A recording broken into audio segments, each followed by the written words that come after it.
আমি আজকে একটা মাথায় মাখার তেল বানাচ্ছি। দেখো, নারকেল তেল দিয়েছি প্রথমে কড়াইতে। প্রথম থেকে ভিডিওটা করতে পারিনি। প্রথমে কড়াইতে নারকেল তেল দিয়েছি, 4-5টা জবা ফুল তুলেছিলাম। নারকেল তেলটা দিয়ে ওর মধ্যে জবা ফুলগুলো ছেড়ে দিয়েছি, আর মিক্সচারে মেথি, কালো জিরে আর তেজপাতা গুঁড়ো করে নিয়েছি। গুঁড়ো করে নিয়ে ওটা এই তেলের মধ্যে ছেড়ে দিয়েছি। এবার দেখো, তেলের কালারটা আস্তে আস্তে চেঞ্জ হচ্ছে। কালারটা কিন্তু সাদা ছিল পুরো, আস্তে আস্তে একটু একটু চেঞ্জ হয়ে গেছে।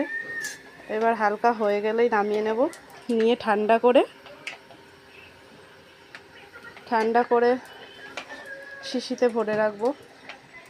আর আমি হচ্ছে গিয়ে এই কোম্পানির তেলটা ব্যবহার করেছি।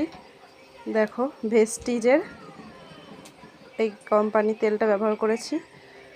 তোমরা যে কোনো নারকেল তেল নিতে পারো, কোনো অসুবিধা নেই। প্রচণ্ড ধুমো হচ্ছে।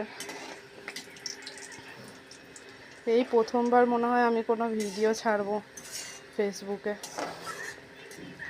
যাই হোক, কেউ যদি বানাতে ইচ্ছুক থাকো তাহলে বাড়িতে নিজেরা ট্রাই করতে পারো। ফলাফল ভালোই হবে, খারাপ হবে না। এটা আমি আগেও করেছি, আর এখন তোমাদের সাথে শেয়ার করলাম। ভালো লাগলে কমেন্ট করো।